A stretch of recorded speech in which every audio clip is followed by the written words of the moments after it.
para o tema. Nesta segunda parte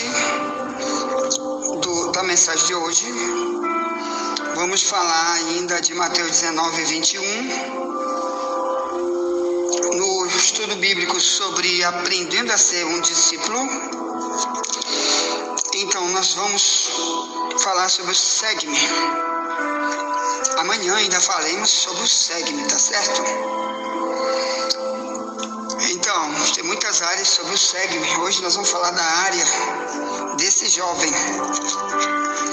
O jovem que veio perguntar para Jesus sobre a vida eterna, sobre os mistérios do que acontece depois da morte.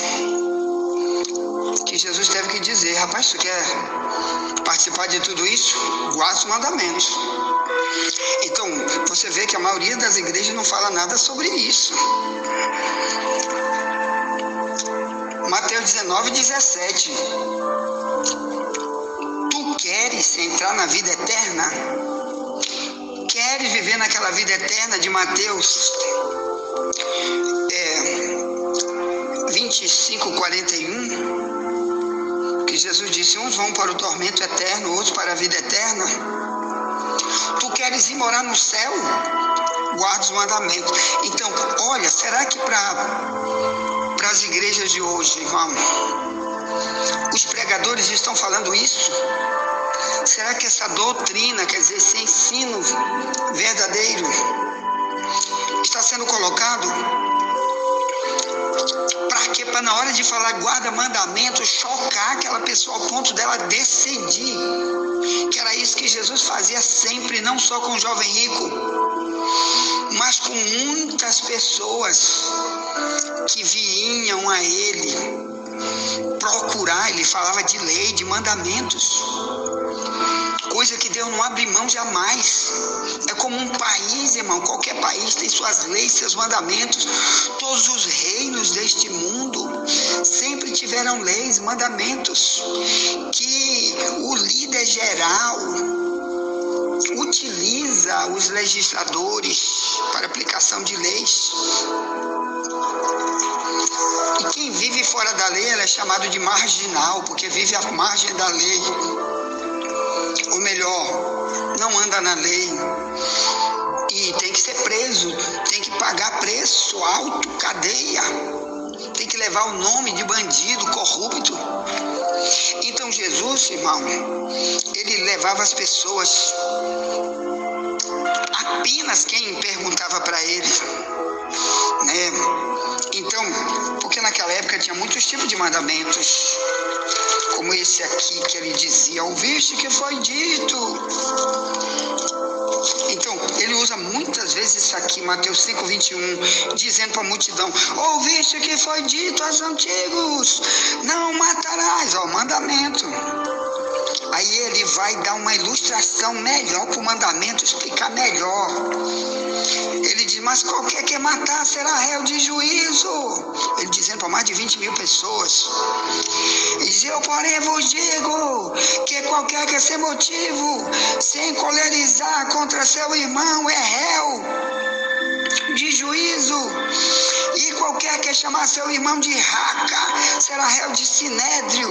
O sinédrio era um grupo de juízes, de 70 juízes, que julgavam dentro da lei de Israel para punir, ou para absolver, ou para abençoar alguém com a lei. Então era o sinédrio. Então, será réu de sinédrio, quer dizer, você vai ter que enfrentar os juízes. Aí diz: e qualquer que lhe chamar de louco será réu do fogo do inferno.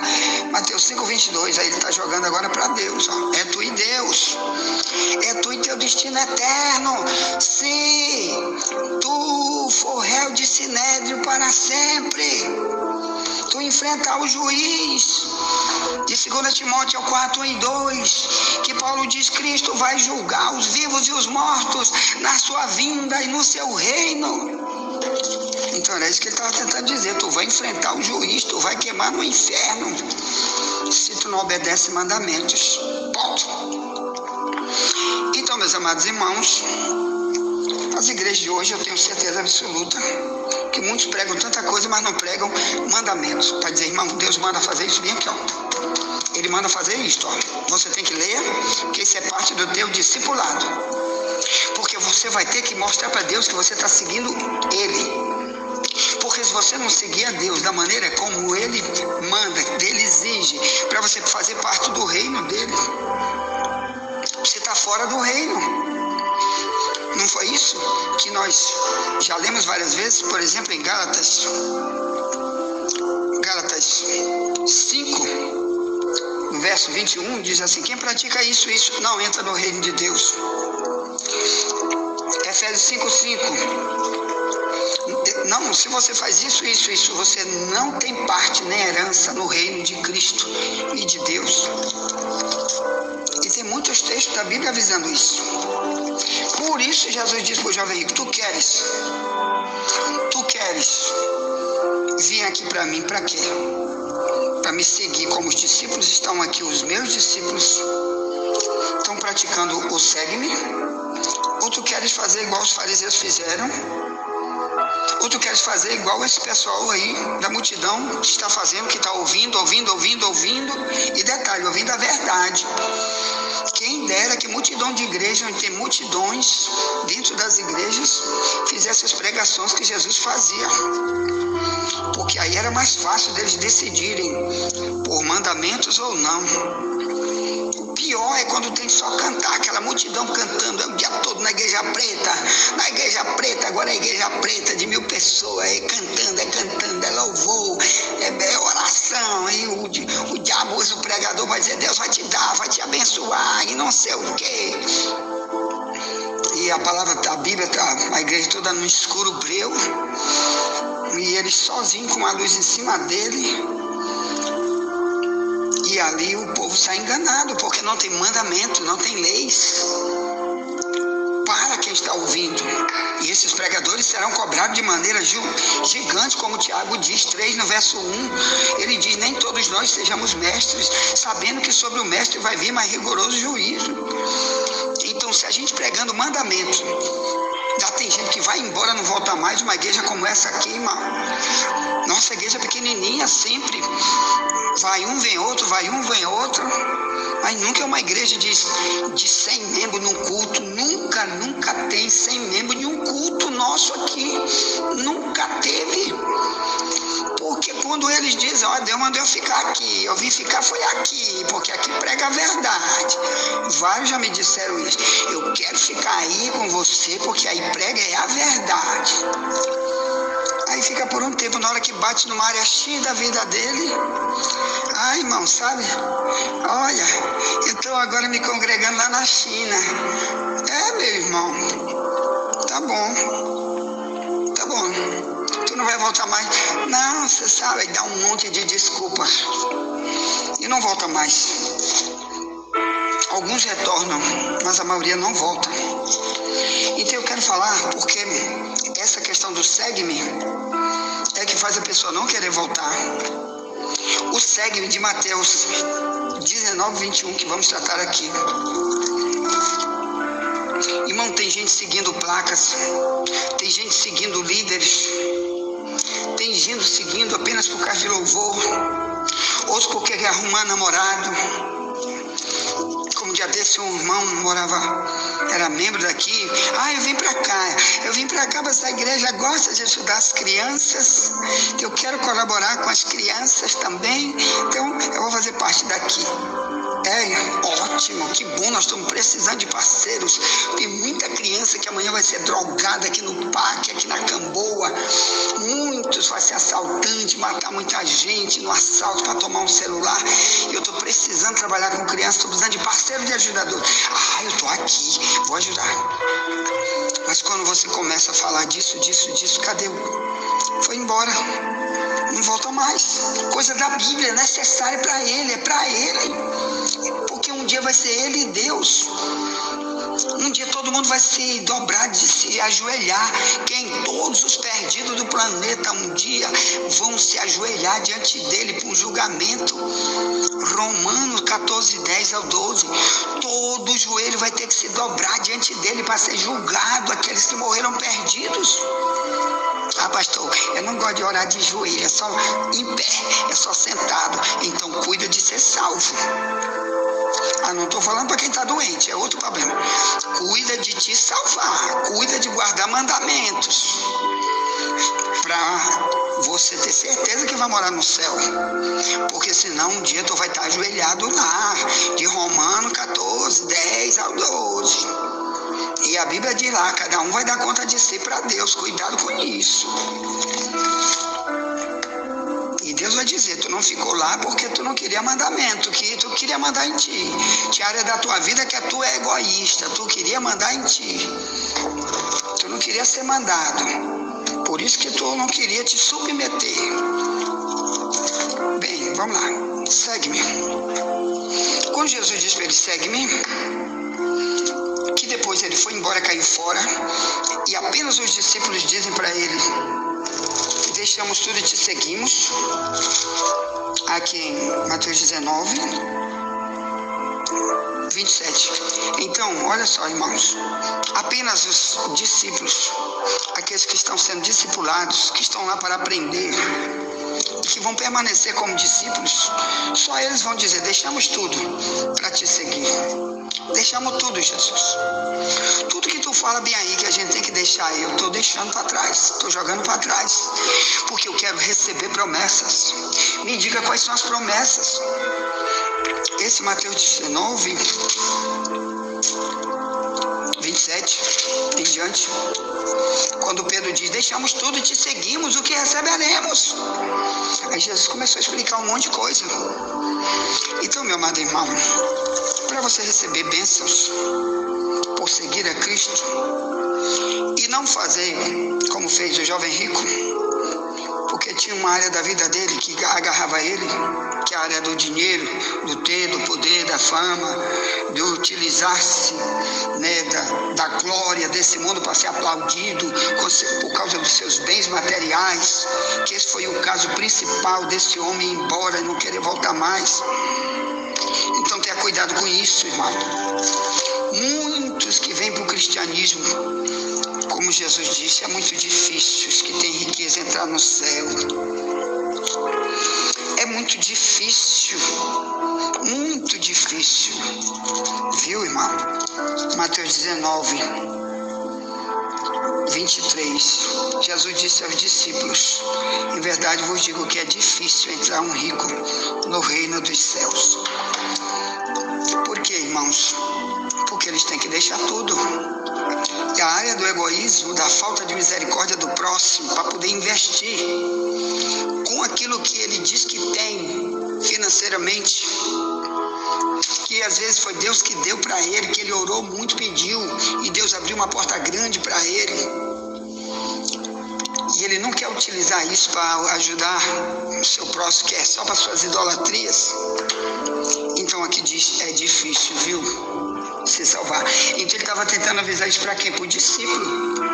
Ele não falou isso para o jovem rico, porque o jovem rico não deu tempo de ficar lá para ouvir, para Jesus dizer, olha rapaz, tu não vai ser salvo, tu não pode ser salvo, essa tua riqueza que tu tem é teu grande problema, cara, porque tu usa isso como um ídolo para ti, tu só usa isso para ti.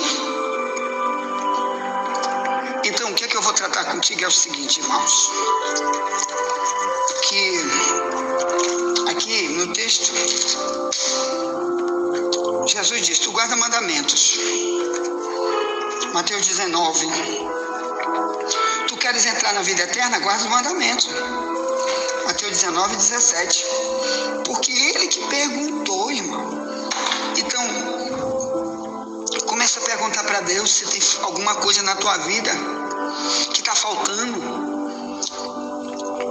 porque ele disse aqui para Jesus, ó, tudo isso eu tenho guardado desde a minha mocidade, o que me falta ainda? Nós temos que perguntar para Deus, Senhor, o que é que falta? Está faltando alguma coisa para a minha salvação? guardado tudo? Será que uma coisa vai me impedir, meu Deus, de ir para o céu? Me revela o que é, me revela, me mostra. Você viu aquele testemunho daquela missionária que eu mandei para todo mundo ontem? Assiste todo aquele testemunho, irmão, pelo amor de Deus. Que ela ficou para trás como uma missionária, ela, o marido dela e os filhos subiram com Cristo. Foi uma revelação que Deus mostrou para ela. Que a Bíblia diz em Atos 2, 17 e 18, que no fim dos tempos Deus vai dar sonho, visão, revelação para os seus servos. Ele vai falar, ele vai se revelar, ele vai mostrar um monte de coisa. E aconteceu com essa mulher.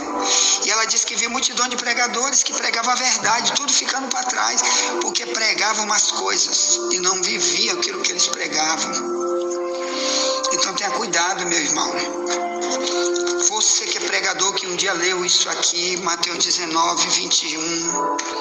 Você que um dia já leu isso dentro da sua igreja e você não pratica isso, você é um acumulador de riqueza, de bens materiais. Você que tem um monte de bens acumulando. Você está em curso nas penas das leis que estão aqui nos mandamentos, dentro dessa área. Bem, segue. Porque o Tiago disse, não adianta fazer uma coisa e não fazer a outra. Os mandamentos. Aqui, por exemplo, Tiago 2 diz, 8 em diante, diz: todavia, se cumprides conforme a Escritura, a lei real, amarás a teu próximo, como a ti mesmo, bem fazeis. Mas se fazeis acepção de pessoas, cometeis pecado, e sois redarguidos pela lei como transgressores. O verso 10 diz: porque qualquer que guardar toda a lei e tropeçar em um só ponto, tornou-se culpado de todos. Porque aquele que disse, não cometerás adultério, também disse, não matarás. Se tu, pois, não cometeres adultério, mas matares, estás feito transgressor da lei. Assim falai, assim procedei, como devendo ser julgados pela lei da liberdade. Porque o juízo será sem misericórdia sobre aquele que não fez misericórdia, e a misericórdia triunfa sobre o juízo. Então, meu querido e amado irmão, isso aqui é igual ao seguinte: você diz, eu não roubo, não mato ninguém. Aí a polícia para uma viatura na porta da tua casa com um monte de policiais e vem logo, você é fulano de tal, pararapapatá, você está preso, aí vai logo algemando. Aí você diz, eu não mato, não roubo, eu não vendo maconha. Aí ele disse, sim, mas nós pegamos uma denúncia agora que você acabou de estuprar um monte de criança. Nesse momento, você é um estuprador, está preso, vagabundo, safado. Quer dizer, você não foi preso por roubar, por matar, por vender droga, mas por pedofilia. Tem muita gente sendo presa por um monte de outras coisas, que não pratica umas coisas, mas pratica as outras. E a lei do seu país prende, bota na cadeia. Assim é Deus. Então vamos se consertar, vamos fazer como Pedro diz, deixamos tudo para te seguir. Glória a Deus. Aqui quando ele diz, Tiago 2, ame teu próximo como a ti mesmo, no verso 8. E no 9 diz, mas se fazeis acepção de pessoas, cometeis pecado e sois redarguidos pela lei como transgressores. Então, irmãs, as igrejas têm que falar isso, porque multidões vão ficar para trás, vão ir para o inferno, vão queimar no fogo. Porque uma das coisas da lei, ele prega para os outros, e a outra ele não prega porque nem ele mesmo vive. E às vezes prega, mas ele não quer nem tocar nesses mandamentos para utilizar para ele. Ele não quer deixar tudo. E aqui está dizendo, olha, se você faz acepção de pessoas, o que significa isso? Tem várias áreas aqui do acepção de pessoas. Acepção quer dizer, olha, para isso aqui eu não posso pregar, por exemplo, é isso aqui. Ou então para mim mesmo eu não prego isso. Eu prego para ti, mas para mim não. Tu está fazendo acepção de pessoa, quer dizer, essa pessoa é importante para ouvir, mas eu não. Ou o inverso. pessoas que eu não posso pregar isso porque ele é dizimista, ele prega muito alto, ou ele é um político, ou ele é um cara muito perverso, e eu não posso pregar área essa e área aquela, com medo de alguma coisa. Outros têm medo deles abandonar a igreja e não voltar mais. Você está fazendo acepção de pessoa. Você não quer que eles ouçam coisa essencial para a salvação deles. Você está fazendo acepção de pessoa. Porque quando Jesus pregava, ele pregava para a multidão de maneira igual. Ali tinha rico, tinha pobre, ali tinha bandido, ali tinha gente boa, tinha tudo no meio. A mesma coisa era Paulo quando pregava. Ele diz: eu já preguei, agora o sangue de vocês cai em cima de vocês. Se vocês não crerem, está lá em Romanos 18, 1 ao 8. Olha, eu já fiz, agora vocês não querem, é problema de vocês. Mas ele pregava.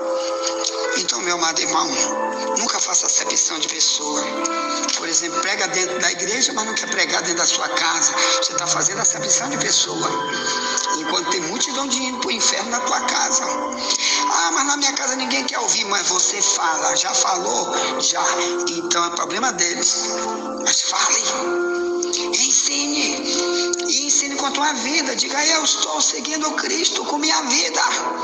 Eu renunciei isso. E você vai ter que ir também. Ou então não tem vida eterna com Deus para ti. Tem que falar, irmão. Mas não faça nunca acepção de pessoa, dizendo: eu prego isso para um, para o outro eu prego outra coisa, porque eu não quero que ele vá embora da igreja. Por isso eu nunca prego a verdade para não esvaziar a igreja. Cuidado, meu irmão, cuidado, tenha misericórdia de ti mesmo. Ponto. Tá, envia essa mensagem para alguém, já voltaremos, nunca te esquece. Somente a verdade nos libertará.